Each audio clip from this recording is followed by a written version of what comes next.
পারভিন নামে একজন ভদ্রমহিলা এখানে চিকিৎসাধীন আছেন এক চোখে গুলিবিদ্ধ হয়ে। তিনি যাত্রাবাড়ি এলাকাতে ছিলেন, সেখানে তার বাসা ছিল। বাসার থেকে বের হয়ে তিনি যাচ্ছিলেন, সেখানে ব্রিজের নিচে বা যেটা কি বলে ফ্লাইওভারের নিচে অসংখ্য গুলিবিদ্ধ ছেলে পড়েছিল। একটা ছেলে তাকে ইশারা দেয় যে আমি গুলিবিদ্ধ নড়তে পারছি না, আমাকে একটু ধরে সরান এখান থেকে।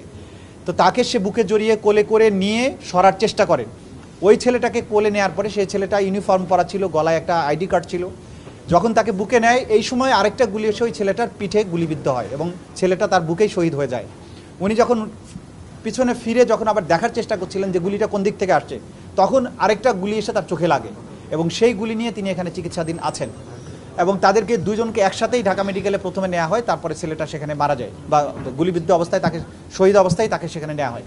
তো এই যে আমরা দেখলাম যে তাদের যে অপারেশন হয়েছে, অপারেশনের পরে যে পিলেটগুলো চোখ থেকে বের করা হয়েছে, অনেকের ফাইলের মধ্যে কিন্তু এগুলো সংরক্ষণ করে রাখা হয়েছে।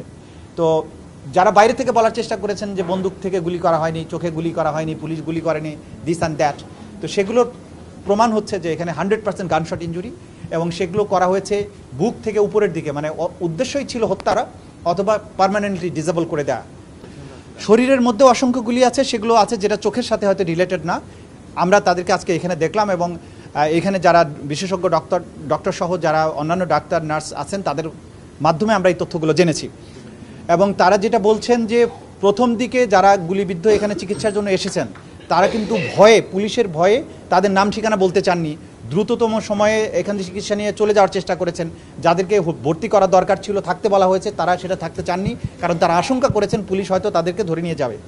এখানে 920 জন বুলেট ইঞ্জুরি যারা চোখে গুলি লেগেছে এরকম রোগীদের এখানে চিকিৎসা দেওয়া হয়েছে। আমরা হাসপাতাল কর্তৃপক্ষের দেয়া তথ্য মতে এটা জানতে পেরেছি। এইখানে আজকে পর্যন্ত আমরা দেখলাম 47 জন চোখে ইঞ্জুরি নিয়ে যারা গুরুতর আহত তারা এখানে ভর্তি আছেন। এর আগে বিভিন্ন পর্যায়ে এই 920 জনের রোগীকে বিভিন্ন পর্যায়ে তারা চিকিৎসা দিয়েছেন। কারো কারো দু চোখ পুরোপুরি ড্যামেজড হয়েছে, কারো কারো দুই চোখ আংশিক ড্যামেজ হয়েছে, কারো এক চোখ পুরোপুরি ড্যামেজ হয়েছে, কারো এক চোখ আংশিক ড্যামেজ হয়েছে, কারো কারো মাইনর ইঞ্জুরি হয়েছে, কারো মুখমণ্ডলে গুলি আছে।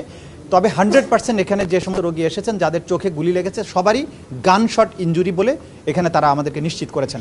তো এগুলো আমরা এখানে দেখেছি, এগুলো তথ্য প্রমাণ আমরা সংগ্রহ করেছি। আমরা আরেকটা কথাও যেটা বলেছি, আমাদের এই দ্বিতীয় মুক্তিযুদ্ধের যোদ্ধা যারা, শহীদ যারা, তাদের পাশাপাশি আমাদের ডাক্তার সমাজ, এই হসপিটালের চিকিৎসক যারা আছেন তারা অসম্ভব রকমের সার্ভিস দিয়েছেন, দিনরাত টানা 72 ঘন্টা পর্যন্ত ডিউটি করেছেন, এটাও আমরা দেখতে পেয়েছি। তাদেরকে আমরা মনে করি যে এই মুক্তিযুদ্ধের অন্যতম সৈনিক এবং অংশীদার। তাদের প্রতি জাতির পক্ষ থেকে আমাদের কৃতজ্ঞতা। আমরা চাইবো তারা আরও তথ্য দিয়ে আমাদেরকে এই মামলা পরিচালনার ব্যাপারে সাহায্য করবেন।